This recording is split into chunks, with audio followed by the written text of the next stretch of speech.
বিল্লাহি মিনাশ শাইতানির রাজিম। বিসমিল্লাহির রাহমানির রাহিম। কুনতুম খায়রা উম্মাতিন উখরিজাত লিন-নাস تأمرون بالمعروف وتنهون عن المنكر وتؤمنون بالله ولو آمن أهل الكتاب لكان خيرا لهم منهم المؤمنون وأكثرهم الفاسقون صدق الله العظيم। সম্মানিত বন্ধুগণ, প্রিয় ভাই সাহেব, আমি আপনাদের সামনে কোরআনুল কারীমের অত্যন্ত গুরুত্বপূর্ণ একটি সূরা সূরা আলে ইমরান থেকে একটি আয়াত কারিমা তিলাওয়াত করেছি। আয়াত নাম্বার হলো 110। আল্লাহ রাব্বুল আলামিন বলছেন, কুনতুম খায়রা উম্মাতিন উখরিজাত লিন-নাস, তোমরাই হলে শ্রেষ্ঠ উম্মত অথবা তোমরাই শ্রেষ্ঠ জাতি। উখরিজাত লিন-নাস, যাদেরকে মানব কল্যাণের জন্য তৈরি করা হয়েছে। এতটুকুন পর্যন্ত আমরা গত জুমার আগের জুমাতে আলোচনা শুনেছিলাম যে উম্মতে মুহাম্মদীর মর্যাদা কত হবে, এই বিষয়ের উপরে আমরা আলোচনা শুনেছি। আজ আমরা শুরু করব উখরিজাত লিন-নাস। আল্লাহ তাআলা বলেছেন, তোমরা হলে সেই জাতি, সেই উম্মত যাদেরকে আল্লাহ তাআলা মানব কল্যাণের জন্য তৈরি করেছেন। পড়ুন সুবহানাল্লাহ। আমার বন্ধুগণ, আয়াতের দিকে লক্ষ্য করলে মনে হয় যেন আল্লাহ রাব্বুল আলামিন শুধু মানব কল্যাণের জন্য আমাদেরকে তৈরি করেছেন, এটা এরকম নয়। বরং আল্লাহ পাক বলছেন, তামাম পৃথিবীতে তিনি যত নবী এবং রাসূল প্রেরণ করেছেন, সব নবীরাই মানুষদেরকে আল্লাহর দিকে রেখেছেন, আল্লাহর দিকে আহ্বান করেছেন।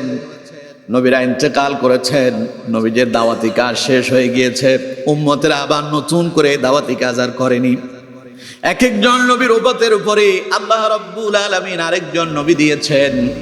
তবে হযরত ঈসা আলাইহিস সালামকে যখন আল্লাহ রাব্বুল আলামিন আসমানে তুলে নিলেন, এরপরে 6 শতাব্দী পর্যন্ত পৃথিবীতে আর কোন নবী রাসূল আগমন করেনি। 6 শতাব্দী পরে আল্লাহ পাক রাসূল করিম সাল্লাল্লাহু আলাইহি ওয়াসাল্লামকে প্রেরণ করলেন। মুহাম্মদ সাল্লাল্লাহু আলাইহি ওয়াসাল্লাম এলেন। জীবনের প্রথম 40 বছর তিনি নবুয়তের কোনো দাওয়াতি কাজ করেননি। জীবনের 40 বছর পরে আল্লাহ তাআলা তার রাসূলকে নবুয়তের রিসালাতের দায়িত্ব দিলেন এবং কার্যক্রম শুরু করতে বললেন। রাসূল করিম সাল্লাল্লাহু আলাইহি ওয়াসাল্লাম এরপরে আরো 23 বছর পর্যন্ত এই রিসালাতের দায়িত্ব পালন করেছেন। নবীজি এই কালেমার দাওয়াত দিলেন। পৃথিবীতে সবচাইতে শ্রেষ্ঠ কল্যাণময় কাজ হলো মানুষদেরকে আল্লাহর দিকে আহ্বান করা। আল্লাহর দিকে যারা মানুষদেরকে ডাকে, আল্লাহ পাক বলছেন তারাই শ্রেষ্ঠ মানুষ। সুবহানাল্লাহ। যেমন কোরআনের অন্যত্রে আল্লাহ রাব্বুল আলামিন বলছেন, ওয়ামান আহসানু কাওলাম মিম্মান দাআ ইলাল্লাহি ওয়া আমিলা সালিহান ওয়া ক্বালা ইন্নানি মিনাল মুসলিমিন। পড়েন আল্লাহু আকবার। আল্লাহ তাআলা বলছেন, তার চাইতে শ্রেষ্ঠ কথা, উত্তম কথা কার হতে পারে? ওই ব্যক্তির চাইতে শ্রেষ্ঠ ব্যক্তি কে হতে পারে? যে মানুষদেরকে মিম্মান দাআ ইলাল্লাহ, যে মানুষদেরকে আল্লাহর দিকে ডাকে, আল্লাহর দিকে আহ্বান করে। আমার বন্ধুগণ, এরপরে আল্লাহ পাক বললেন ওয়া আমিলা সালিহান, এবং সে নিজে আমল সালেহ করে, নেক কাজ করে। ওয়া ক্বালা ইন্নানি মিনাল মুসলিমিন, আর নিজেকে পরিচয় দেয় আমি একজন মুসলমান। আল্লাহ পাক বলেন, যে তারে মুসলমান বলে পরিচয় দিল এবং আমল সালেহ করলো আর মানুষদেরকে আল্লাহর দিকে ডাকলো, আল্লাহ পাক বলেন সেই ব্যক্তি সবচাইতে শ্রেষ্ঠ। সুবহানাল্লাহ। তার কথাই হলো উত্তম কথা, শ্রেষ্ঠ কথা, যে মানুষদেরকে আল্লাহর দিকে আহ্বান করে। সুবহানাল্লাহ। কোন তো এটাই হলো সবচাইতে কল্যাণময় কাজ।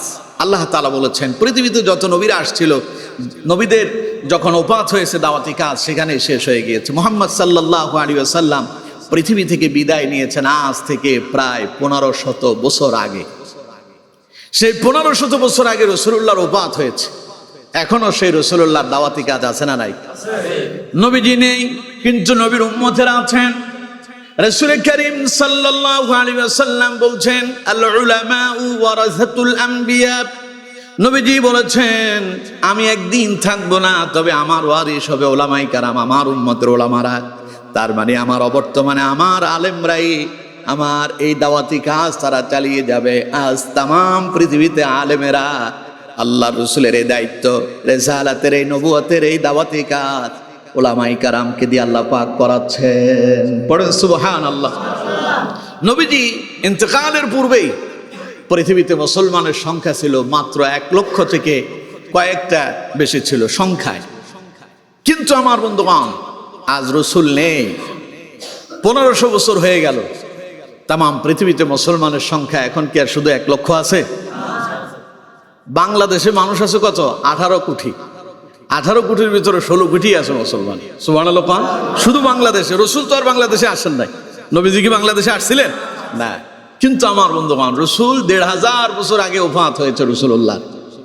1500 বছর পরেও এই তামাম পৃথিবীতে রাসূলুল্লাহর এই দাওয়াতি কাজ চলছে। সমগ্র পৃথিবীতে এখন 200 কোটি মুসলমান আছে। সুবহানাল্লাহ। তাহলে এগুলো কিভাবে হলো? রাসূলুল্লাহর ওফাতের পরেও এই দাওয়াতি কাজ আলেমরা, মুসলমানেরা একজন আরেকজনের কাছে দাওয়াত পৌঁছায় দিয়েছে। পড়েন সুবহানাল্লাহ। আল্লাহ তাআলা বলছেন এই জন্যই যে তোমরা হলো উখরিজাত লিন্নাস, শ্রেষ্ঠ জাতি যারা মানব কল্যাণে কাজ করে। আর মানব কল্যাণ হলো সেই কাজ যে কাজের দিকে মানুষ গেলে কল্যাণ হয়। মানুষ যখন আল্লাহর দিকে আসে, মানুষ যখন কোরআনের দিকে আসে, মানুষ যখন ইসলামের দিকে আসে, আপনি যখন তারে কোরআনের দিকে ডাকবেন, ইসলামের দিকে ডাকবেন, আল্লাহর দিকে ডাকবেন, তার মানে সে কল্যাণের দিকে আসলো। যেমন মুয়াজ্জিন সাহেব আজান দেয়, হাইয়া আলাস সালাহ, আসো নামাজের দিকে। পরের বাক্যেই তিনি বলেন, হাইয়া আলাল ফালাহ, আসো কল্যাণের দিকে। তার মানে নামাজ এলেই তোমার কল্যাণ হবে। আসো কল্যাণের দিকে, তার মানে আল্লাহর দিকে। মুয়াজ্জিন সাহেব ডাক দেন মানুষদেরকে, আর মানুষজন আসে নামাজের দিকে। আল্লাহ কয় এটা শুধু নামাজ নয়, বরং এই নামাজে এলো যারা কল্যাণ প্রাপ্ত হলো তারা। আর এই নামাজের দিকে যিনি ডাক দিলেন, রাসূলুল্লাহ বললেন কিয়ামতের দিন এই মুয়াজ্জিনের মাথা থাকবে সমস্ত মানুষের মাথার উপরে। সুবহানাল্লাহ। কিয়ামতের দিন সবার মাথার উপরে যাদের মাথা দেখা যাবে তারা হলো মুয়াজ্জিনেরা। বুঝতেছেন? আমরা তো মুয়াজ্জিনের মানুষই মনে করি, আরে ও আমার মসজিদের মুয়াজ্জিন। ইমাম সাহেব হইলে বিশাল সম্মান, খতিব সাহেবের বিশাল সম্মান, মুয়াজ্জিনের কোনো সম্মানই নেই। মুয়াজ্জিনের মানুষই মনে করে না, এটা আজান দেয়। অথচ মুয়াজ্জিনের মর্যাদা হবে এত বেশি, যিনি মানুষদেরকে আল্লাহর দিকে আহ্বান করেছেন, মানুষদেরকে আল্লাহর দিকে রেখেছেন। এই মানুষটা মানুষদেরকে আল্লাহর দিকে আহ্বান করার কারণে কিয়ামতের দিন সমস্ত মানুষের চাইতে তার মাথাটাকে আল্লাহ পাক উঁচু করে দেবেন। লোকেরা দেখে বলবে, হায় রে, এই লোকটার মাথায় এত উঁচু দেখা যায় কেন? তখন রাজাপুরের লোকজন বলবে, আরে ছিল নাই, উনি তো আমাদের মসজিদের মুয়াজ্জিন সাহেব হাফেজ জয়নাল উদ্দিন সাহেব, ওই যে ওনারে দেখা যায়, ওনার মাথা সবার উপরে, উনি না আমাদেরকে প্রতিদিন নামাজের দিকে আহ্বান করেছিলেন। সুবহানাল্লাহ। কথা আমার না রাসূলুল্লাহ? কথা কয় না, আমার না রাসূলুল্লাহর কথা?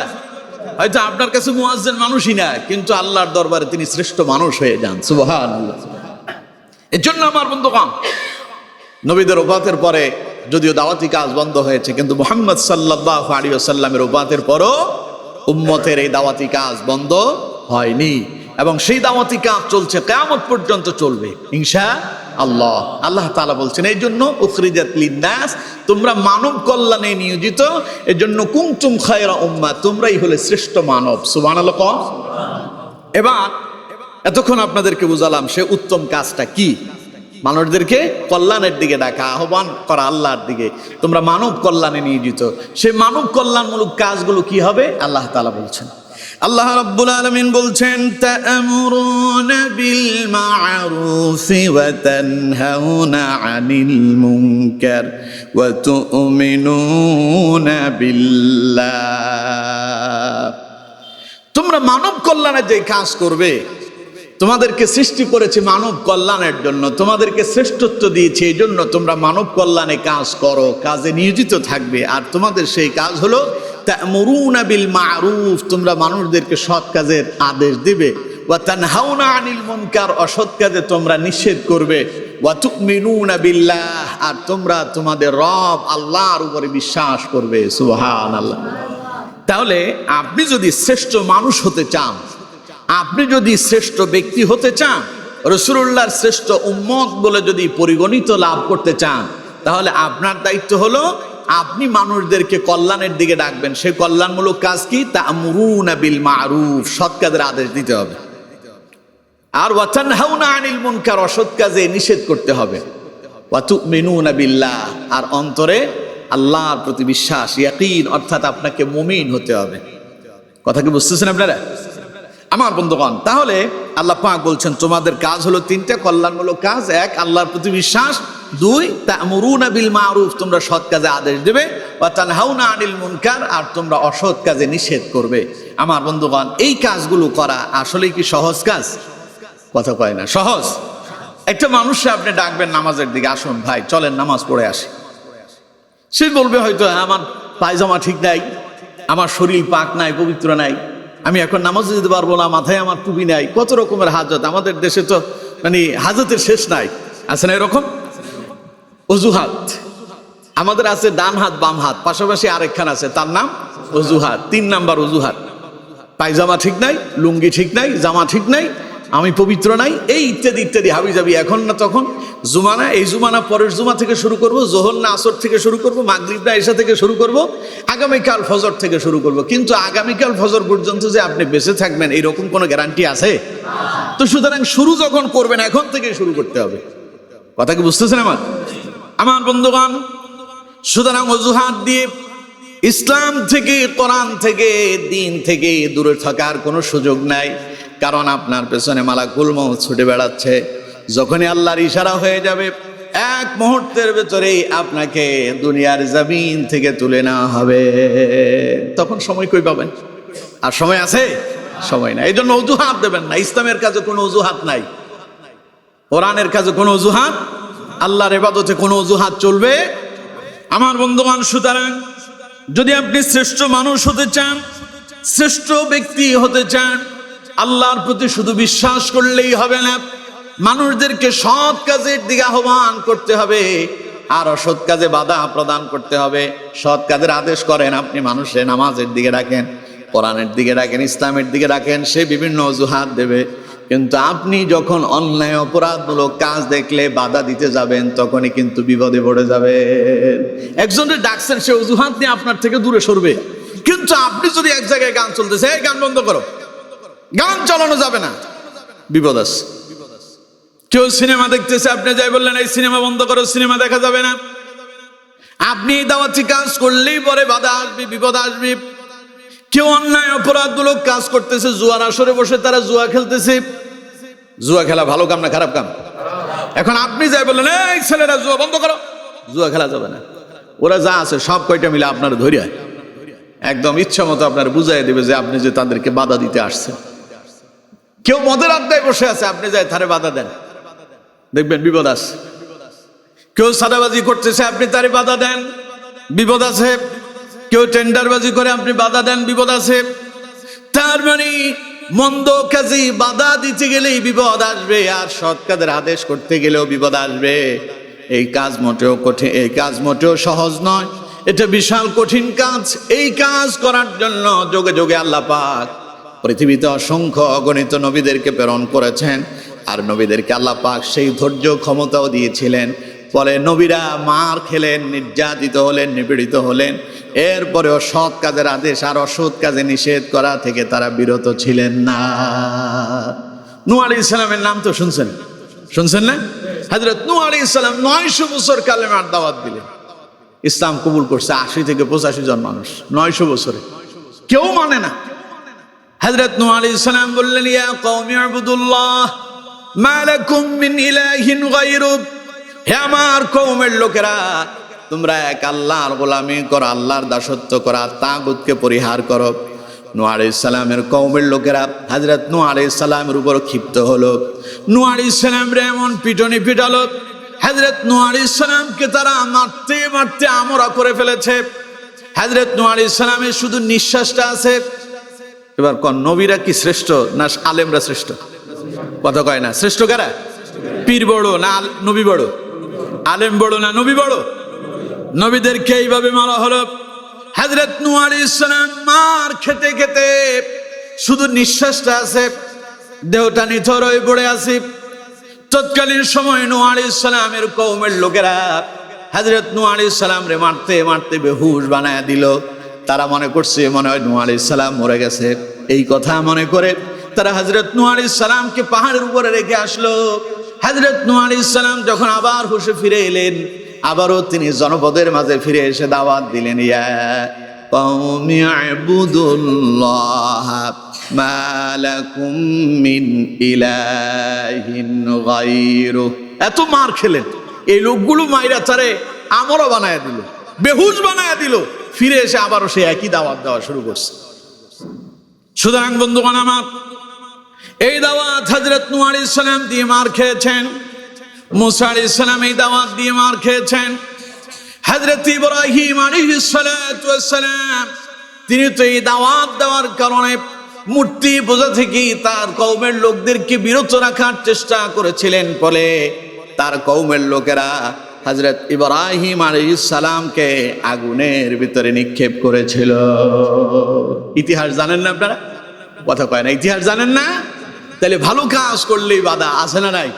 সবাই বলে না আছে না নাই? আপনি মানুষদেরকে আল্লাহর দিকে ডাকবেন, কেউ বলবে হুজুর আপনি তো রাজনীতি করতেছেন। আপনি মানুষদের বলবেন চলেন ইসলামী আন্দোলনের পথে যাই, কোরআনের পথে যাই, ইসলামের পথে যাই। আসুন আমরা কোরআনের আইন কায়েম করি, ইসলাম দিয়ে আমাদের রাষ্ট্র জীবন সাজাই, পারিবারিক জীবন সাজাই, আমাদের দাম্পত্য জীবন চলবে কোরআন দিয়ে, ইসলাম দিয়ে, পরিবার চলবে কোরআন দিয়ে, ইসলাম দিয়ে, সমাজ চলবে কোরআন দিয়ে, ইসলাম দিয়ে, আমাদের পার্লামেন্ট চলবে কোরআন দিয়ে, ইসলাম দিয়ে, আমাদের আইন চলবে কোরআন দিয়ে, ইসলাম দিয়ে। কেউ বলবে যে আমি ইসলাম কায়েম করিয়ে লাগবে, আছে না নাই? অথচ তিনিও মুসলমান। এটাই দুর্ভাগ্য আমাদের জন্য, এটাই আমাদের কপাল পড়েছে। মুসলমান হওয়ার পরে কোরআন দিয়ে রাষ্ট্র চলুক, সমাজ চলুক, পরিবার চলুক, পার্লামেন্ট চলুক, মুসলমান হওয়ার পরে এই কথা মানতে পারে না। বাধা তো আগে কাফেরেরা দিত, এখন নিজেরাই নিজেদেরকে বাধা দেয়। আল্লাহ আমাদেরকে হেদায়েত করেন, বলেন আমিন। আল্লাহ আমাদেরকে সঠিক বুঝ দান করেন, বলেন আমিন। আমার বন্ধুগণ, এজন্য আপনি যখন কোরআনের দাওয়াত দেবেন, মানুষদেরকে কল্যাণের দিকে আহ্বান করবেন, তা'মুরুনা বিল মা'রুফ ওয়া তানহাউনা আনিল মুনকার, সৎ কাজের আদেশ দেবেন। আর অসৎ কাজে যখন বাধা দিতে যাবেন, বিপদ আসবে, মুসিবত আসবে। এজন্য কোরআনুল কারীমে আল্লাহ রাব্বুল আলামিন হযরত লোকমান আলাইহিস সালামের কথাটা তুলে ধরেছেন। হযরত লোকমান তার সন্তানকে নসিহত করে বললেন, ইয়া বুনাইয়া أقم الصلاة وأمر بالمعروف وانهى عن المنكر واصبر على ما أصابك إن ذلك من عزم الأمور. পড়েন আল্লাহু আকবার। আল্লাহ তাআলা বলছেন, স্মরণ করো লোকমানের কথা। যখন লোকমান তার সন্তানকে নসিহত করতে গিয়ে বলেছে, ইয়া বুনাইয়া, হে আমার কলিজার টুকরা সন্তান, আকিমিস সালাহ, তুমি নামাজ প্রতিষ্ঠা করো, ওয়া'মুর বিল মা'রুফ, সৎ কাজের আদেশ দাও, ওয়ানহা আনিল মুনকার, আর অসৎ কাজে নিষেধ প্রদান করো, ওয়াসবির আলা মা আসাবাক, বিপদে মুসিবতে ধৈর্য ধারণ করো। কারণ তুমি যখন নামাজ কায়েম করবে, সৎ কাজের আদেশ দিবে, অসৎ কাজে নিষেধ করতে যাবে, তখন তোমার ব্যাপারে বিভিন্ন কথা আসবে, তোমার জন্য বিপদ আসতে পারে, মুসিবত আসতে পারে, তুমি বিপদের সম্মুখীন হতে পারো। তখন তোমার দায়িত্ব ওয়াসবির আলা মা আসাবাক, তখন তোমার ওই বিপদ আর মুসিবতে হতাশ হওয়া যাবে না, ধৈর্য ধারণ করতে হবে। ইন্না যালিকা মিন আজমিল উমুর, এই দাওয়াতি কাজ করা, এই সৎ কাজের আদেশ দেওয়া, অসৎ কাজ থেকে মানুষদেরকে ফিরায় রাখা, মোটেও এটা কোনো সহজ কাজ নয়, বরং ইন্না যালিকা মিন আজমিল উমুর, এটা এক দৃঢ় সংকল্পের নাম। এটা সবারই দিয়ে হবে না, এই কাজ সবার পক্ষে সম্ভব, কথা কয় না, এই কাজ সকলের পক্ষে সম্ভব নয়। তো সুতরাং এই দাওয়াতি কাজ করতে গেলে, মানুষদেরকে কল্যাণমূলক কাজের দিকে ডাকতে গেলে আপনার জন্য বিপদ আর মুসিবত আসবেই, আসাটাই স্বাভাবিক, মোটেও এটা অস্বাভাবিক নয়। হযরত ইব্রাহিম আলাইহিস সালামের কথাটা আমি আপনাদেরকে বলেছিলাম। হযরত ইব্রাহিম আলাইহিস সালাম যখন এলেন, তখন হযরত ইব্রাহিম আলাইহিস সালাম হলেন নবী, আর ইব্রাহিম আলাইহিস সালামের বাবা তিনি হলেন কাফের। নবীর বাপ কি? কথা কয় না। নবীর বাপ কি? তাই থেকে ইব্রাহিম আলাইহিস সালামের মর্যাদা কমে গেছিল। আমাদের দেশে যখন কোনো রিক্সাওয়ালার ছেলে একটা আলেম হয়, অথবা ভ্যান চালক, বদলা দেওয়া খেটে খাওয়া মানুষের ছেলে আলেম হয়েছিল, বাপে কি আরে আমরা জানি না, আব্বা রিক্সা চালায়, এতে আলেম হয়েছে কি হয়েছে, এরকম আছে না? মানে যদি কোনো গরিব ঘরের কোনো সন্তান যদি আলেম হয়, আল্লাহ ভীরু হয়, লোকজনের অনেকের চোখে এটা ভালো দেখায় না। চিন্তা করে যে রিক্সা চালানো ব্যক্তির ছেলে হাফেজ হয়েছে, কি হয়েছে, ও তো রিক্সা চালায় বাপ। কিন্তু বন্ধুগণ, আমাদের এই কথা বলার দরকার ছিল, বাপ রিক্সা চালায়, ছেলেটা আলেম, আলহামদুলিল্লাহ, খুশি হওয়ার দরকার ছিল। বরং আমরা উল্টো এর বিপরীত হই, মানুষের নিরুৎসাহিত করি। ভালো কাজের দিকে যাচ্ছে, আমরা উৎসাহিত না করে নিরুৎসাহিত করতেছি। কি করে এখান থেকে দূরে সরানো যায়? নাউজুবিল্লাহি মিন যালিক। আমাদের দেশে এগুলো আছে। প্রিয় বন্ধুগণ, সুতরাং এই সৎ কাজের আদেশ আর অসৎ কাজের নিষেধ করতে গেলে বাধা আসবে, বিপদ আসবে। হযরত ইব্রাহিম আলাইহিস সালামের কথাটা আপনাদেরকে বলেছিলাম। হযরত ইব্রাহিম আলাইহিস সালাম নবী, বাপ হলেন আজর, বাপের নাম আজর, বাপ ছিল কাফের। খালি কাফের না, শুধু মূর্তি পূজারই ছিলেন না, বাপ মূর্তি বানাতেন, মূর্তির কারিগর ছিল। আমার বন্ধুগণ, প্রিয় ভাই সাহেব, তা হযরত ইব্রাহিম আলাইহিস সালাতু ওয়াস সালাম তিনি ছিলেন নবী, আর বাপ মূর্তি পূজারী কাফের ছিল। শুধু যে কাফের ছিল তা নয়, বাপ খালি যে মূর্তি পূজা করতো তা নয়, তিনি মূর্তি বানাতেন, মূর্তির কারিগর ছিলেন। বাপে মূর্তি বানায় আর ছেলে মূর্তির বিরোধিতা করতেছে। সুবহানাল্লাহ বললেন না? এখন যদি বাপ সিনেমা দেখে, গান বাজনা শুনে অশ্লীলতা করে, চেয়ারম্যান সাহেব মন্দ কাজে যায়, মদের আড্ডায়, জুয়ার আড্ডায় যায়, নেতা টেন্ডারবাজি করে, সাদাবাজি করে, এখন ইমাম সাহেব তাদেরকে বলতেছেন টেন্ডারবাজি করবেন না, সাদাবাজি করবেন না, মদ জুয়াতে যাবেন না। এখন এই ইমাম সাহেব যখন এই কথা বলবে, চেয়ারম্যান সাহেবের মন খারাপ হবে, চেয়ারম্যান সাহেব ইমামের বিরুদ্ধে লাগবে, লাগাটাই স্বাভাবিক। আমি বড় নেতা, আমি একটা ইউনিয়ন পরিষদ চালাই। তারপরে এমপি সাহেব বলবে আমি একজন পার্লামেন্টের সদস্য, উনি আমাকে বলতে পারে আমি সাদাবাজি করি, আমি টেন্ডারবাজি করি, আমি মদ জুয়া খাই, মদ জুয়ার সাথে আমি মিশে যাই, এই কথা তিনি আমার বলতে পারেন, আমি কি তার চাইতে কম? না, আপনি যত বড়ই আপনার ক্ষমতা হোক, আপনি যত বিশাল নেতাই হন না কেন, আপনাকে কোরআনের কথা বলতে কোনো অসুবিধা, আপনার কাছে খারাপ লাগলে লাগবে। হযরত ইব্রাহিম আলাইহিস সালাম তার আব্বাকে ফেরানোর জন্য চেষ্টা করেছেন এই মূর্তি পূজা থেকে। সৎ কাজের দিকে আহ্বান করবেন আর অসৎ কাজে নিষেধ। আব্বা খবরদার, আল্লাহর দিকে আসো আর মূর্তি পূজা ছেড়ে দাও, মন্দ কাজ ছেড়ে দাও, পরিহার করো। এই মন্দ কাজকে আল্লাহ তাআলা বলছেন ওয়ায়ানহাউনা আনিল মুনকার তা'মুরুনা বিল মা'রুফ ওয়া তানহাউনা আনিল মুনকার। সৎ কাজের আদেশ দেবে আর অসৎ কাজের নিষেধ করবে, বন্ধ করে দেবে। এটা হযরত ইব্রাহিম আলাইহিস সালাম সেই কাজটা করেছেন, আর করতে গিয়ে বিশাল এক মুসিবতের সম্মুখীন হয়েছেন। কোরআনুল কারীমের সূরা আম্বিয়াতে আল্লাহ রাব্বুল আলামিন পুরো ঘটনা তুলে ধরেছেন। আল্লাহ রাব্বুল আলামিন বলছেন ইয ক্বালা লিআবিহি ওয়া কওমিহি মা হাযিহি তামাসিলুল্লাতী আনতুম লাহা আকিফুন। হযরত ইব্রাহিম আলাইহিস সালাম তার আব্বাকে বললেন, তার কওমের লোকদেরকে বললেন, ইয ক্বালা লিআবিহি ওয়া কওমিহি, তিনি তার বাপরে বললেন, তার কওমের লোকদেরকে বলেছেন, মা হাযিহি তামাসিলুল্লাতী আনতুম লাহা আকিফুন। কি ব্যাপার, ঘটনা কি? আমার কওমের লোকেরা, আমার বাবা, আমি দেখছি তোমরা মূর্তির সামনে মাথা নত করতেছো, এর কারণ কি? তোমরা তো আল্লাহর ইবাদত করার কথা, আল্লাহকে বাদ দিয়ে নিজেদের তৈরি কিছু, নিজেদের বানানো মূর্তির সামনে কেন মাথা নত করতেছো, এর কারণ কি? হযরত ইব্রাহিম আলাইহিস সালামের বাবা এবং তার কওমের লোকেরা জবাব দিল, ক্বালু ওয়াজাদনা আবাআনা লাহা আবিদিন। তারা বলল, এটা তো আমাদের পূর্বপুরুষরা করছে, তাই আমরাও করি। তার মানে বাপ দাদা যা করছে তাই ঠিক, ঠিক না? আমাদের দেশে এই কথা আছে না? আর আমাদের 14 গোষ্ঠী দেখছি হুজুরের জীবনে কোনোদিন রাজনীতি করে না, এখন কিসের আবার রাজনীতি? হুজুররা নাকি পার্লামেন্ট চালাবে, ওদের এই সমস্ত ক্ষমতা আছে নাকি? ওরা পার্লামেন্টের কি বুঝে? ইসলাম নাকি ক্ষমতায় যাবে, কোরআন দিয়ে নাকি রাষ্ট্র পরিচালিত হবে? মসজিদে পারেন নাই আপনি ইসলামের একেবারে রাষ্ট্র ক্ষমতা, আপনি পার্লামেন্ট চালাবেন কোরআন দিয়া? বলে না এরকম কথা? অথচ আমার নবী পার্লামেন্ট নয়, শুধু সমগ্র পৃথিবীতে কোরআনের শাসন কায়েম করার জন্য কাজ করেছেন। মক্কা এবং মদিনায় সর্বপ্রথম তিনি ইসলামকে প্রতিষ্ঠা করেছিলেন। সুবহানাল্লাহ। আর নবীর সাহাবীদের ভেতরে হযরত ওমর ইসলামের দ্বিতীয় খলিফা ছিলেন। সমগ্র পৃথিবীর অর্ধেক তিনি কোরআন দিয়ে শাসন করেছেন। সুবহানাল্লাহ কয় না গে? ওদের কাছে তো কোরআন ছিল না। হ্যাঁ, ওরা বলে যে ক্বালু ওয়াজাদনা আবানা লাহা আবিদিন, তারা বলল ইব্রাহিম আমাদের বাপ দাদা 14 গোষ্ঠী এগুলো করছে, তাই আমরাও করি। এই কথা বলার পরে হযরত ইব্রাহিম বললেন, ঠিক আছে বাপ দাদা 14 গোষ্ঠী যখন করে কাম, ঠিক আছে তোমরা করো নাকি? হ্যাঁ, এই কথা বলছিল। কি জবাব দিলেন শুনুন। হযরত ইব্রাহিম আলাইহিস সালাম বললেন, ক্বালা লাকাদ কুনতুম আনতুম ওয়া আবাউকুম ফি দালালিম মুবিন। শোনো, তোমাদের বাপ দাদা 14 গোষ্ঠীও গোমরাই ছিলে, তোমরাও গোমরাই। তারাও ছিল প্রতবস্ত্র, তোমরাও প্রতবস্ত্র। নিঃসন্দেহে হযরত ইব্রাহিম আলাইহিস সালাম বললেন ফি দালালিম মুবিন, স্পষ্ট তারাও বিভ্রান্তিতে ছিল, তোমরাও স্পষ্ট বিভ্রান্তিতে আছো। আমার বন্ধুগণ, হযরত ইব্রাহিম আলাইহিস সালাম যখন এই কথা বললেন, তারা এবার ইব্রাহিমকে প্রশ্ন করলো, ক্বালু আজিইতানা বিল হাক্কি আম আনতা মিনাল লাইবিন। তারা বলল, ইব্রাহিম তুমি কি আমাদের কাছে কোনো সত্য বাণী নিয়ে আসছো নাকি? না আমাদের সঙ্গে তুমি মশকরা করতেছো? নবীরা কি মশকরা করে নাকি?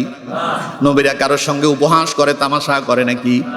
আমার বন্ধুগণ, তারা হযরত ইব্রাহিম আলাইহিস সালাম কি বলল, ক্বালু আজিতানা বিল হক, তুমি কি আমাদের কাছে কোনো সত্য নিয়ে আসছো নাকি? আম আনতা মিনাল লাইবিন, না তুমি আমাদের সঙ্গে হাসি তামাশা মশকরা করতেছো? হযরত ইব্রাহিম আলাইহিস সালাম জবাব দিলেন, ক্বালা বাল রাব্বুকুম রাব্বুস সামাওয়াতি ওয়াল আরদিল্লাযী ফাতারাহুন্না ওয়া আনা আলা যালিকুম মিনাশ শাহিদিন। হযরত ইব্রাহিম বললেন, শোনো, ক্বালা বাল রাব্বুকুম রাব্বুস সামাওয়াতি ওয়াল আরদ, তোমাদের রব তো তিনি, তোমাদের প্রভু তো তিনি, তোমাদের মাবুদ তিনি, তোমাদের ইলাহ তিনি, আসমানের ইলাহ তিনি, জমিনের ইলাহ তিনি। তোমাদের ইলাহ তিনি, আসমানের রব যিনি, জমিনের রব যিনি, তোমাদের রব তিনি। কন্ত দেখি আসমান জমিনের রব যিনি, তিনি কে? রব মানে প্রতিপালক, রব মানে স্রষ্টা, তার মানে আসমান এবং জমিনের স্রষ্টা যিনি, তিনি কে? আসমান জমিন যিনি পরিচালনা করেন, তিনি কে? প্রতিদিন সকালবেলা সূর্য পূর্ব দিগন্তে উদিত হয়, আপনার বাপের ক্ষমতা আছে নাকি আজ আপনি সূর্যরে আটকায় দিবেন? সূর্য তুমি উঠতে পারবা না, এই ক্ষমতা আপনার আছে নাকি? প্রতিদিন সন্ধ্যাবেলা চন্দ্রটা আসমানে উদিত হয়, চাঁদটা উদিত হয়, এই চাঁদরে ঠেকায় দেওয়ার ক্ষমতা আপনার আছে নাকি? তাহলে কন্ত দেখি চাঁদ শুনে কার কথা? সূর্য শুনে কার কথা? আপনার আমার বাপের ক্ষমতা নাই তারে ঠেকায় দেওয়া, তার অন্য পথে পরিচালিত করা। চাঁদের ক্ষমতা নাই, আল্লাহ রাব্বুল আলামিনের আদেশ ছাড়া তার দায়িত্ব অন্যদিকে মুভ করা, এই ক্ষমতা চাঁদের নাই, সূর্যের নাই। আল্লাহ রাব্বুল আলামিন বলেন, আমি আসমানেরও রব, আমি জমিনেরও রব। আসমান এবং জমিনে যা কিছু আছে সব কিছু যিনি সৃষ্টি করেছেন তিনি কে? আল্লাযী ফাতারাহুন। হযরত ইব্রাহিম বললেন, তোমাদের রব তো তিনি, যিনি আসমানের রব, যিনি জমিনের রব, তিনি তো সব কিছু সৃষ্টি করেছেন, এগুলোর স্রষ্টা হলেন তিনি, সুতরাং তোমাদের রব হলেন তিনি। সুবহানাল্লাহ। সৎ কাজের দিকে আহ্বান করছেন তাদেরকে। দেখুন সৎ কাজের দিকে আহ্বানের সিস্টেমটা কি, পদ্ধতিটা কি। আমার বন্ধুগণ, হযরত ইব্রাহিম আলাইহিস সালাম তাদেরকে বললেন, তোমাদের রব হলেন যিনি আসমানের রব, যিনি জমিনের রব, তোমাদের রব তিনি। কারণ আল্লাযী ফাতারাহুন্না, তিনি আসমান জমিনে যা আছে সব সৃষ্টি করেছেন। ওয়া আনা আলা যালিকুম মিনাশ শাহিদিন, এই ব্যাপারে আমি তোমাদের জন্য উত্তম সাক্ষ্যদাতা, আমি সাক্ষী দিচ্ছি সব কিছু আল্লাহ করছেন। সুবহানাল্লাহ। আমার বন্ধুগণ, হযরত ইব্রাহিম বললেন, সুতরাং ও আমার কওমের লোকেরা, আমার জাতি, আমার বাবা, মূর্তি পূজা ছেড়ে দাও, মূর্তির সামনে মাথা নত হবে না। মাথা নত হবে একজনের সামনে, কন্ত দেখি তিনি কে। সুতরাং আল্লাহ রাব্বুল আলামিন বলছেন, আমার বান্দারে যদি মাথা নত করতেই হয়, ইবাদত যদি করতে হয়, আনি আবুদুল্লাহ, একজনের ইবাদত হবে, তিনি হযরত ইব্রাহিম বললেন না মূর্তির সামনে মাথা নত করবা না, মূর্তি তোমাদের কোনো ভালো এবং মন্দ কিছুই করতে পারে না। তোমাদের রব তো আসমানের রব যিনি, জমিনের রব যিনি, তোমাদের রব তিনি। তার মানে গোলামি যদি করতেই হয়, ইবাদত যদি করতেই হয়, মাথা নত যদি করতেই হয়, একজনের সামনেই করবেন, তিনি হলেন আল্লাহ রাব্বুল আলামিন। পড়েন আল্লাহু আকবার। সুতরাং ফিরে আসো আমার জাতি, ফিরে আসো আমার বাবা, ইসলামের দিকে, কোরআনের দিকে, আল্লাহর দিকে ফিরে আসো। তার জাতি ফিরে এলো না, হযরত ইব্রাহিমের কথা তারা শুনল না, মাথা অন্য দিকে ঘুরায় দিল। ওরা ইব্রাহিম আলাইহিস সালামকে নিয়ে হাসি তামাশা করতে লাগলো। হযরত ইব্রাহিম আলাইহিস সালাম তখন আগে বুঝালেন, ওরা যখন বুঝলো না, এখন তারা এরপরে অন্যায় অপরাধমূলক কাজ করতেছে, আবার এটারে বাধা দিতে হবে। আগে সৎ কাজের দিকে তাদেরকে আহ্বান করলেন, ছেড়ে দাও, তোমাদের রব তিনি নয়, রবকে বুঝানোর জন্য চেষ্টা করলেন, সৎ কাজের আদেশ দিলেন, তারা মানলো না। এরপরেও যখন তারা মন্দ কাজ করতেছে, এবার হযরত ইব্রাহিম আলাইহিস সালাম তার দাওয়াতি পদ্ধতি ওয়া তানহাউনা আনিল মুনকার, এবার অসৎ কাজে তিনি নিষেধের দায়িত্ব পালন করা শুরু করলেন। হযরত ইব্রাহিম আলাইহিস সালাম বললেন, ওয়া তাল্লাহি লাআকিদান্না আসনামাকুম বা'দা আন তুওয়াল্লু মুদবিরিন। শুনলা না তো আমার কথা, মানলা না তো আমার কথা, ভালোভাবে বুঝালাম, বুঝলা না, আল্লাহর কসম তোমরা যখন এখান থেকে চলে যাবে, আমি তোমাদের মূর্তিগুলোর ব্যাপারে ব্যবস্থা গ্রহণ করব। এই মন্দ কাজ থেকে কি করে তোমাদেরকে ফেরানো যায়, ওই কাজ আমি করবই, আল্লাহর কসম তোমাদের মূর্তিদের বিরুদ্ধে আমি একটা ব্যবস্থা গ্রহণ করব। কে বলেছেন? হযরত ইব্রাহিম আলাইহিস সালাম। কে বলেছেন? হযরত ইব্রাহিম আলাইহিস সালাম। ভয় পাইছিল? কথা কয় না, ভয় পাইছিল? তো আমরা যখন শুনবে না, যেইভাবে শোনাতে হয় ওইভাবেই যেতে হবে। আমরা আপনাদেরকে বলি, কোরআন দিয়ে রাষ্ট্র চালান, কোরআন দিয়ে পার্লামেন্ট চালান, কোরআন দিয়ে সংসদ ভবন চালান, কোরআন দিয়ে বিচারালয় চালান। আপনারা যখন চালাবেন না, আপনারা যখন কোরআনের আইন প্রতিষ্ঠা করবেন না, আপনারা যারাই ক্ষমতায় যান, যাওয়ার পরে কোরআন বিরোধী কর্মকাণ্ড করেন, এবার আমাদের দায়িত্ব হলো, আপনারা যদি না আসেন, কিভাবে সেই কাজ করতে হয় আমরা প্রয়োজনে সেখানে গিয়া আল্লাহর আইন প্রতিষ্ঠা করার কার্যক্রম চালাবো ইনশাআল্লাহ। হযরত ইব্রাহিম আলাইহিস সালাম বললেন, ভালোভাবে বুঝালাম, আসলা না, এবার কিভাবে আসতে হয় সেই দিকে যাব। ওয়া তাল্লাহি লাআকিদান্না আসনামাকুম বা'দা আন তুওয়াল্লু মুদবিরিন। কথা কার? চিল্লায় বলেন, কথা কার? আল্লাহ বলছেন কিভাবে মানুষদেরকে সৎ পথের দিকে নিয়ে আসবে, এটা তোমাদের দায়িত্ব। তার জন্যই তোমাদেরকে সৃষ্টি করেছি, উখরিজাত লিন-নাস, এই জন্যই তোমাদেরকে আমি তৈরি করেছি। হযরত ইব্রাহিম আলাইহিস সালাম বললেন, ওয়া তাল্লাহি লাআকিদান্না আসনামাকুম বা'দা আন তুওয়াল্লু মুদবিরিন। শুনলা না ভালো, অসুবিধা নাই, আঙ্গুল সোজা করলে কাম হবে না, এবার বাঁকা করতে হবে। হযরত ইব্রাহিম আলাইহিস সালাম বললেন, তোমরা যখন চলে যাবে, তোমাদের মূর্তিদের বিরুদ্ধে আমি ব্যবস্থা গ্রহণ করব। আমার বন্ধুগণ, সময় এলো। হযরত ইব্রাহিম আলাইহিস সালামের কওমের লোকেরা বছরের একদিন তারা মেলা করত, ঈদ উদযাপন করত, আনন্দ করত। সবাই মিলে আজ ঈদে যাবে, মেলায় যাবে। হযরত ইব্রাহিম কেউ তারা বলল, ইব্রাহিম চলো, তুমি আমাদের সঙ্গে চলো। আমার বন্ধুগণ, মেলায় যাওয়া নবীদের জন্য শোভনীয় না অশোভনীয়?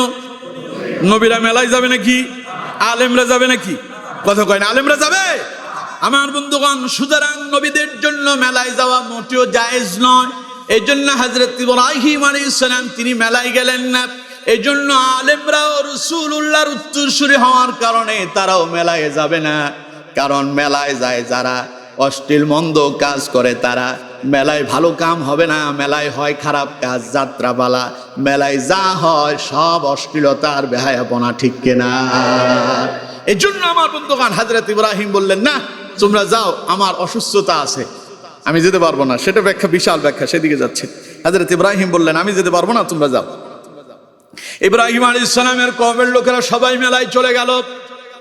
ইব্রাহিম আলাইহিস সালাম সিদ্ধান্ত নিলেন, এবার তাদেরকে কিভাবে সোজা করতে হয়, লাইনে আনতে হয়, ওদেরকে আল্লাহর দিকে নিয়ে আসার জন্য এখনই আমাকে দায়িত্ব পালন করতে হবে। হযরত ইব্রাহিম আলাইহিস সালাম একখান কাম করলেন, ঘর থেকে বাড়ি থেকে একটা কুঠার নিয়ে আসলেন। আমাদের ফেনীর ভাষায় কুড়াইল, হ্যাঁ কুড়াইল একটা নিয়ে আসছে। আল্লাহ পাক বলছেন ফাজআলনাহুম জুযাযান ইল্লা কাবীরাল লাহুম লাআল্লাহুম ইলাইহি ইয়ারজিউন। হযরত ইব্রাহিম আলাইহিস সালাম একটা কুঠার নিয়ে এলেন, ঢুকলেন উপাসনালয়ে, যেখানে তাদের মাবুদদেরকে সাজানো রাখা, খোদাদেরকে সাজানো রাখা, মূর্তিগুলোকে সাজানো রাখা। সেখানে হযরত ইব্রাহিম আলাইহিস সালাম ঢুকলেন। ফাজআলনাহুম জুযাযা, সবগুলোরে কোবায়া, একটার ঘাড় এক জায়গায় পড়ে আছে, মাথা আরেক জায়গায় পড়ে আছে, হাত এক জায়গায়, পা এক জায়গায়, সবগুলোরে ছিন্ন বিচ্ছিন্ন করে দিলেন। ইল্লা কাবীরাল লাহুম, একটাকে ছেড়ে দিলেন যেটা বড়টারে রেখে সবগুলোরে শেষ করলেন, সাইজ করলেন। লাআল্লাহুম ইলাইহি ইয়ারজিউন, উদ্দেশ্য হলো তারা যেন ইব্রাহিমের কাছে এবার ফিরে আসে। ইব্রাহিমের কাছে এলেই ইব্রাহিম তাদেরকে আবার আল্লাহর দিকে আহ্বান করতে পারবে। সুবহানাল্লাহ। আগে ইব্রাহিম গেছে, এবার ইব্রাহিম আলাইহিস সালাম ঘোষণা করছে তোমরা আমার কাছে আসবে। সব মূর্তি ভেঙে চূর্ণ বিচ্ছিন্ন করছে। বড় যেটা ওইটারে রেখে দিছে, ওইটার ঘাড়ের ভিতরে কুঠারটা ঝুলাই দিছে। কুঠারটা ওটার ঘাড়ের উপরে ঝুলাই দিয়ে তিনি চলে আসছেন তার জায়গা মতো, কারণ এবার তারা আসবে ইব্রাহিমের কাছে। আমার বন্ধুগণ, তারা মেলা থেকে এলো। মেলা থেকে ঢোকার সময় সবাই উপাসনালয়ে গিয়া খোদাদের সাথে দেখা করতে গেল। আল্লাহ তাআলা বলছেন ক্বালু মান ফাআলা হাযা বিআলিহাতিনা ইন্নাহু লামিনায যালিমিন। তারা এসে আশ্চর্য হয়ে গেল। তারা বলতে লাগলো ক্বালু মান ফাআলা হাযা বিআলিহাতিনা, কে এমন করলো আমাদের মাবুদদের সাথে? এই মন্দ আচরণ কে করলো? আমাদের মাবুদদের মাথা দেখে এক জায়গায় পড়ে আছে, পা দেখে আরেক জায়গায়, হাতগুলো এক জায়গায়, শরীরের দেহগুলো ক্ষত বিক্ষত হয়ে পড়ে আছে। এই অবস্থা দেখে তারা বলল ইন্নাহু লামিনায যালিমিন, যেই কাজ করছে নিঃসন্দেহে সীমালঙ্ঘনকারী। যিনি করেছেন আসলে তিনি কি সীমালঙ্ঘনকারী নাকি?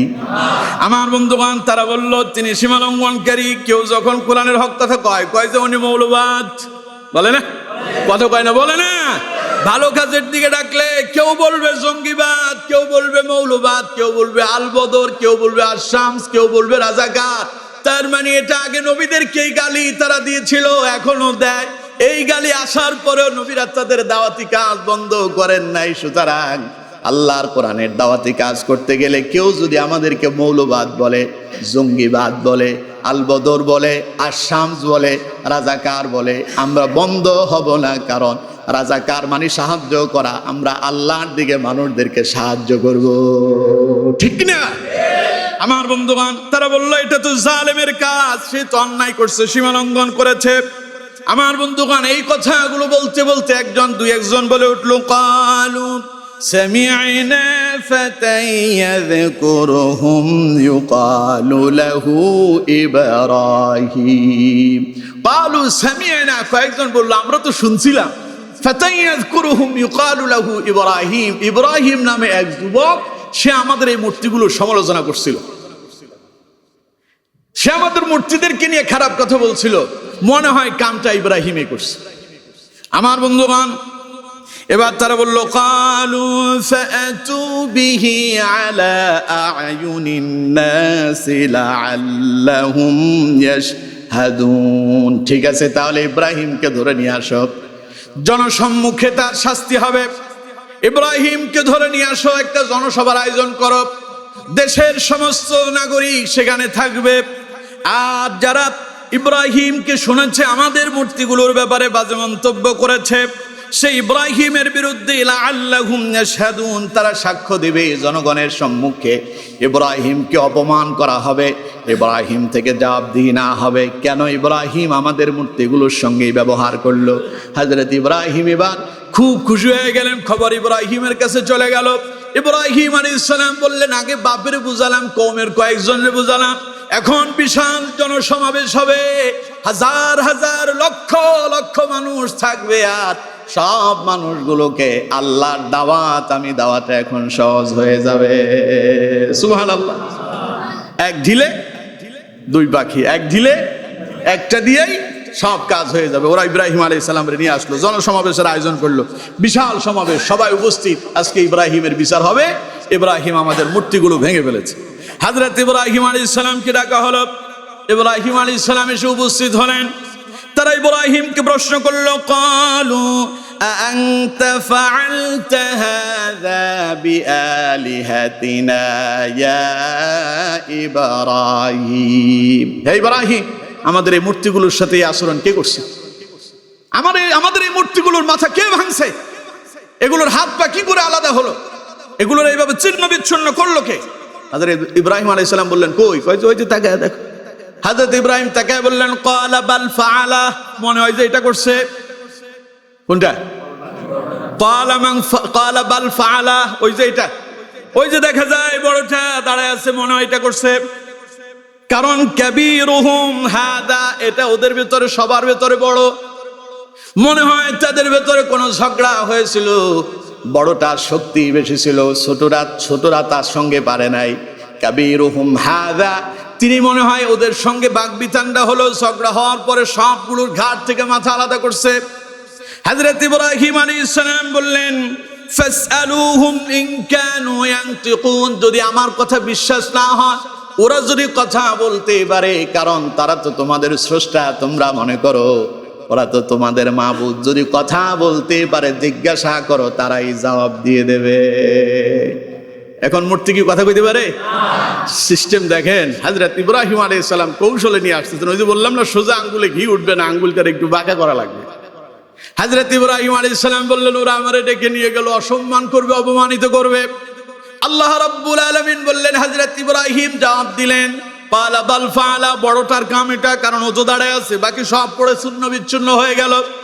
হাদা ফাসআলুহুম ইন কানু ইয়ানতিকুন, যদি আমার কথা বিশ্বাস না হয়, ওদেরকে জিজ্ঞাসা করো যদি তারা কথা বলতে পারে। আমার বন্ধুমান কণ্ঠ দেখি, মূর্তি কি আর কথা বলতে পারে নাকি?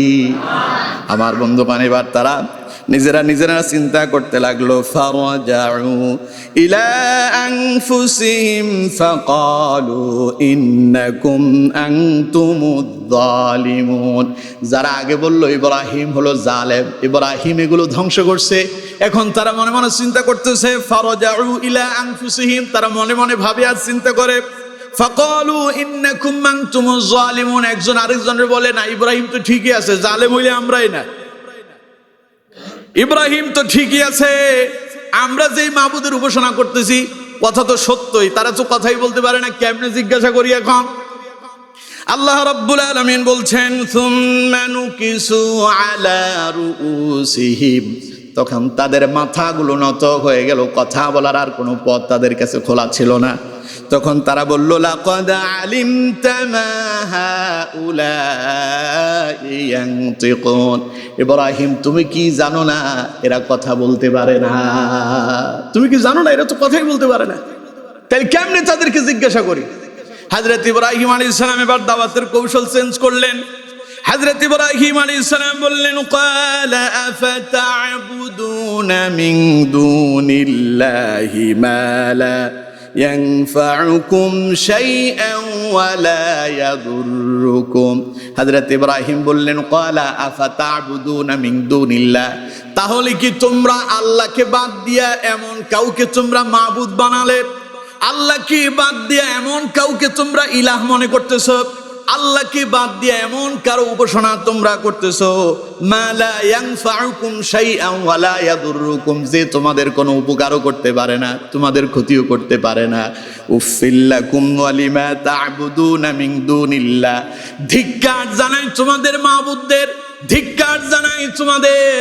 তোমরা যারা বুঝার পরেও তোমরা ওদের উপাসনা করতেছো, কথা বলতে পারে না, উপকার করতে পারে না, ক্ষতি করতে পারে না, তোমরা তাদের উপাসনা করো। আফালা তাআকিলুন, তোমরা কি বুঝো না যে কথা বলতে পারে না, তোমাদের উপকার করতে পারে না, নিজেদের হাত পা নিজেরাই রক্ষা করতে পারে না, বিপদে পড়লে সে কি করে তোমাদেরকে রক্ষা করবে? আমরা যখন বিপদে আর মুসিবতে পড়ি, কন্ত দেখি আমাদেরকে যিনি সাহায্য করেন তিনি কে? আরো জোরে কোন, তিনি কে? হযরত ইব্রাহিম বললেন, কাদের উপাসনা করতেছো যে তোমরা বিপদে পড়লে সাহায্য করতে পারবে না? আবার তোমরা অন্যায় করলে সাজাও দিতে পারবে না, এই ক্ষমতা যার নাই সে তোমাদের মাবুদ হতে পারে না। আফালা তাআকিলুন, তোমরা কি বুঝো না? ওরা এবার বুঝলো কি? ওরা উল্টোটা বুঝলো, জানে ইব্রাহিম যা বলতেছে সবই ঠিক আছে, তারা উল্টোটা বুঝলো। ওরা বললো ক্বালু হারিকুহু ওয়ানসুরু আলিহাতাকুম ইন কুনতুম তাকিলুন। কারণ জনসম্মুখে তো তারা হেরে গেল। তারা এবার বললো যে না, কৌশল চেঞ্জ করো, ইব্রাহিমের সঙ্গে এইভাবে পারা যাবে না। ক্বালু হারিকু, ইব্রাহিম রে পুড়ায়া দাও। নাউজুবিল্লাহ। কাম ইব্রাহিম তাদেরকে মারছিল, গালি দিছিল। ইব্রাহিম তাদেরকে বুঝালেন সৎ পথ কোনটা, অসৎ পথে কিভাবে বাধা দিতে হয় ইব্রাহিম তা বুঝালেন, শুধু আল্লাহর দিকে নিয়ে আসার জন্য। তারা সঠিকটা বুঝার পরেও আগে তারা বলেছে ফারজিউ ইলা আনফুসিহিম ফাকালু ইন্নাকুম আনতুমুজ জালিমুন। না, ইব্রাহিম তো ঠিকই আছে, আমরা এনা অপরাধী। আগে তারা তা বুঝলো, বুঝার পরেও ক্বালু হারিকু, তারা সিদ্ধান্ত নিল ইব্রাহিম রে পুড়ায়া দাও।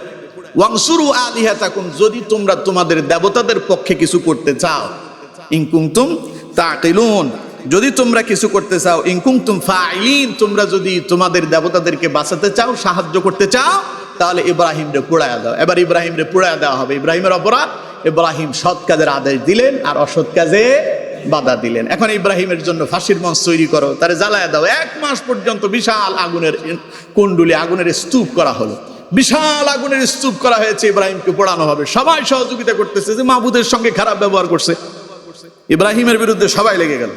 আল্লাহ রাব্বুল আলামিন বলছেন, আমি সংক্ষেপে শেষ করছি, সময় শেষ হয়ে গেছে। হযরত ইব্রাহিম আলাইহিস সালামের জন্য তারা বিশাল আগুনের স্তূপ তৈরি করল। আল্লাহ পাক বলেন তারা ইব্রাহিমকে আগুনে পোড়ানোর সিদ্ধান্ত নিল।